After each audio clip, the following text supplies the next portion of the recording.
Nakita ko na naman si Tabingi. May content. Hindi ko alam kung kulang to sa X-ray o kulang lang to sa bato. Kasi may nakita akong maraming content. Project. Binayaran ng utang ng mga magsasaka, namigay ng lupa, namigay ng pabahay, pinagpatuloy ang mga infrastructure ng nakarang administrasyon, partnership sa Meralco, solar farm, pinaayos yung mga tulay na kalpak ng mga nakarang administrasyon. Pero magnanakaw daw, sabi ng mga DDS. Si Sara, hindi magnanakaw. Walang project, may budget. Saan dinala? Nga?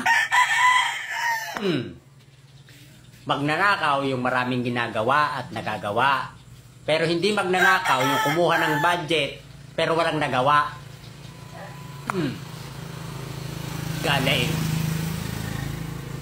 Okay, Tabingi, unahin natin. Utang ng magsasaka binayaran ni PBBM.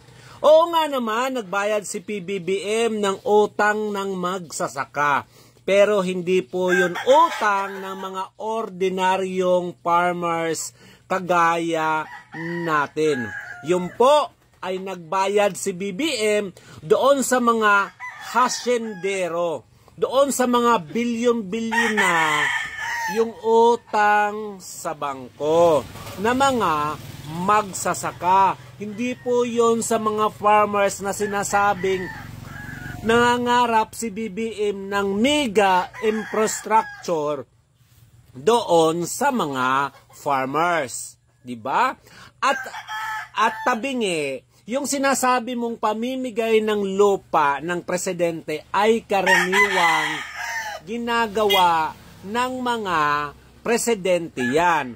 At ang pamimigay ng lupa ay di po yan galing sa national budget or hindi po yan galing sa tax ng taong bayan. Yan po yung mga lupa ng gobyerno mula sa agrarian reform na pag-aari ng gobyerno na ina-award doon sa mga Pilipino o indigenous na matagal nang naninirahan.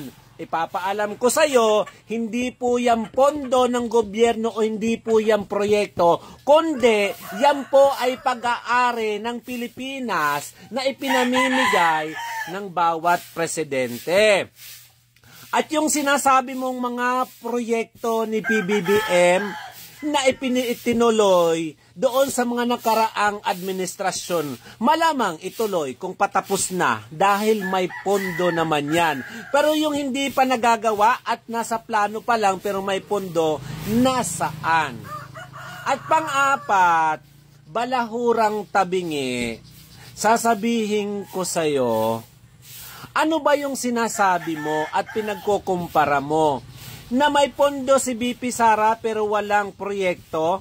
Asa na yung unprogram funds na 450 billion na may funds pero asaan yung item nito? Asaan yung mga proyekto nito? Magkano nga ulit ang mga pondo ni BP Sara na sinasabi mo na walang proyekto? At bakit mo pinagkukumpara si BP Sara at si BBM? Si BBM, yan po ay presidente. Lahat ng galaw ay kaya niyang gawin. At magkaiba yung pondo ng OBP at ng presidente. Dahil yung pondo ng OBP, wala pang bilyon. 733 million nga lang yung pondo niya ngayon sa 2025. Pero ilan bilyon ang pondo ng presidente? Hinahanapan mo ng proyekto. Ano yung presidente? Alam mo, ang vice president, spare tire lang yan. Diba? Pag nawala na yung presidente, pamalit siya. Siya na yung access sa lahat. Siya na yung magiging head of the state. Siya na yung gagalaw. Itong si Tabingi, hindi na naman nag-iisip. Kulang sa x-ray. Ano ang nangyayari? Bakit yung mukha mo palala? Ito po si Waray Laban. Kung bago ka lang sa aking Facebook, TikTok, and YouTube, follow for more.